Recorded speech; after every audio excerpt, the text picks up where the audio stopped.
Olá pessoal, fala galera, eu sou Alex Barbosa e hoje, dia 31 de outubro de 2017, estão completando 500 anos da Reforma Protestante e nesse vídeo eu queria falar um pouquinho sobre esse evento marcante. Não é não, Lutero? A história da igreja vai nos mostrar que antes mesmo de Martinho Lutero, outros homens eles batalharam para a reforma da igreja. No entanto, há mais ou menos 500 anos atrás, por meio de outros homens, e um dos principais homens foi Martinho Lutero, essa reforma da igreja ela ganhou mais força. Tanto aqueles homens piedosos que vieram antes de Lutero, quanto Lutero mesmo, eles criticavam coisas em comum, como, por exemplo, o livre exame das Sagradas Escrituras, que é a Bíblia. Criticou-se também a vida do clero, uma caminhada que o que menos se via era a piedade cristã. O que falar então da doutrina da salvação, onde se vendiam indulgências, onde se deveriam fazer romarias para que as almas saíssem do purgatório, as pessoas ganhassem a sua salvação pelos seus méritos e não pelo mérito de Cristo.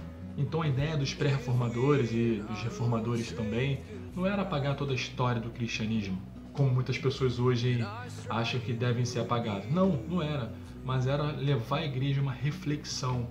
E essa tentativa de reforma da igreja era sincera, não era para dividir a igreja, não era para ter poder, posses da igreja, não, era uma reflexão piedosa, uma reflexão onde a luz do evangelho estivesse iluminando todo um homem pecador. A igreja, por exemplo, precisava ser iluminada pela palavra, pelas sagradas escrituras, pela Bíblia. A igreja precisava ser iluminada pela graça de Deus. Os homens, as mulheres daquela época, eles viviam com medo de Deus, achando que Deus era um Deus impiedoso, um Deus mau. Mas Deus é um Deus gracioso que entregou o seu único filho por amor àqueles que iriam confessar o seu santo nome. Esses homens batalharam para mostrar ao povo que somos salvos pela graça mediante a fé em Jesus Cristo.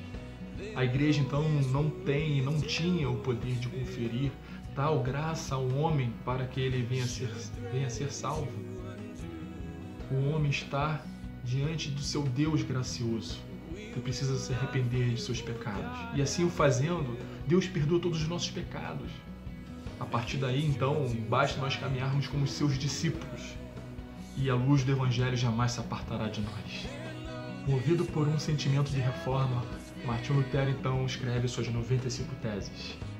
E ele caminha em direção à igreja anexa ao castelo de Wittenberg, e lá ele fixa as suas 95 teses, escritas em latim. Ela não estava escrita na linguagem do povo, talvez o alemão antigo ou algum dialeto da época, mas ela estava escrita em latim.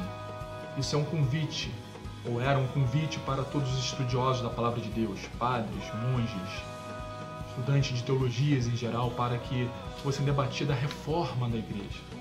Só que a cúpula da igreja não entendeu isso como um movimento bom. Não entendeu isso como uma libertação de todo um jugo que aprisionava a igreja. A igreja não aceitou as suas 95 teses. E depois de muito debater com a igreja, de inúmeras idas e vindas, de vários debates, Martinho Lutero ele é excluído da igreja. A reforma não acontece apenas em Wittenberg, na Alemanha, mas ela ocorre em outros lugares também. Em outros lugares, outros homens são perseguidos, mas com a exclusão de Martinho Lutero da Igreja Católica, esses movimentos vão ganhando mais forças. Os irmãos vão unindo-se e assim caminhando e debatendo sobre a teologia da Igreja, sobre a expansão do reino de Deus. A reforma ia crescendo, a ponto de que em dado momento houve uma perseguição muito grande a esses homens que de forma piedosa iriam ensinar a palavra de Deus, iriam traduzir a Bíblia para a linguagem do povo. Mas não é sobre isso que eu quero falar no momento. Eu quero trazer a reflexão daquela reforma do século XVI para os nossos dias. Já passaram 5 séculos, estamos comemorando 500 anos da Reforma Protestante, mas eu preciso levá-los a uma reflexão. Nós que nos consideramos protestantes, nós somos movidos pelo mesmo sentimento de Lutero, de forma que As Escrituras, a Palavra de Deus deve ser a nossa única regra de fé e de prática. Que todos nós temos condições de examinar as Sagradas Escrituras. Presta atenção, não é interpretarmos da forma que nós achamos melhor, mas termos um livre exame das Sagradas Escrituras. Porque é através do Espírito Santo de Deus que nós iremos compreender essas verdades eternas. Obviamente que homens de Deus irão nos auxiliar, poderão nos auxiliar nesse exame das Escrituras, mas nós precisamos entender que só seguimos o ensinamento da igreja quando a igreja segue o ensinamento das Sagradas Escrituras. Então, meus amigos, a gente pode estar comemorando os 500 anos da Reforma Protestante, podemos estar fazendo conferências, palestras em nossas igrejas, citar alguns reformadores dos púlpitos, mas será que nós entendemos de fato para aquilo que os reformadores apontaram? Será que ao fazermos isso estamos elevando a autoridade das Escrituras como palavra de Deus, porque ela é a palavra de Deus? Será que estamos colocando Cristo sendo o centro do Evangelho? Ou estamos apontando para as nossas denominações? Ou queremos fazer o nome da nossa igreja grande? Estamos louvando ao Deus da Reforma ou estamos louvando a Reforma? Então, galera, nesse ano de 2017, eu tive o privilégio, a alegria de conhecer Wittenberg.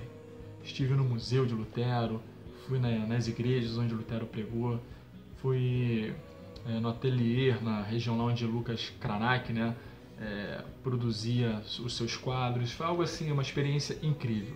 Mas uma das coisas que mais me chamou a atenção foi a quantidade de Bíblias no Museu de Lutero. Se você for lá, ou se você já foi lá, preste atenção nisso. Tiveram muitas Bíblias lá à disposição para você ver, então nem sempre era possível fotografar. Acho que só em um momento lá, em uma parte, era possível fotografar, eu tirei algumas fotos.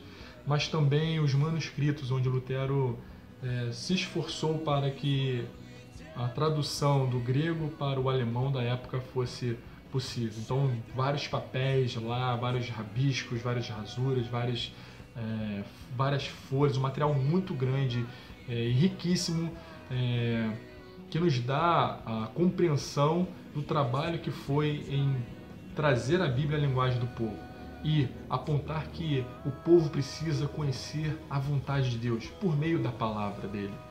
E então, irmãos, hoje nós precisamos refletir sobre isso. Convide seu amigo, convide seus familiares para estudar mais sobre a Reforma Protestante, sobre a intenção dos reformadores. Esse meu vídeo é muito curto, é muito resumido e não vai dar condições para que vocês venham ter uma compreensão mais ampla sobre a Reforma Protestante. Mas eu quero encorajá-los e a minha ideia é motivá-los a batalharem pela fé. Não serem advogados de Deus, que Deus não precisa de advogado, mas que nós venhamos entender qual é o nosso propósito aqui como servos de Deus, que é glorificar o Senhor sobre todas as coisas e nos alegrarmos nele para sempre. Valeu, galera! Vamos comemorar a Reforma Protestante, mas que nessa comemoração venha ser uma adoração, uma exaltação ao Deus que movimentou o coração de vários reformadores. Um grande abraço a todos, valeu! Deixa eu pegar o Lutero para dar um tchau para vocês. Valeu, galera! Lutero falou até português aí, valeu, galera!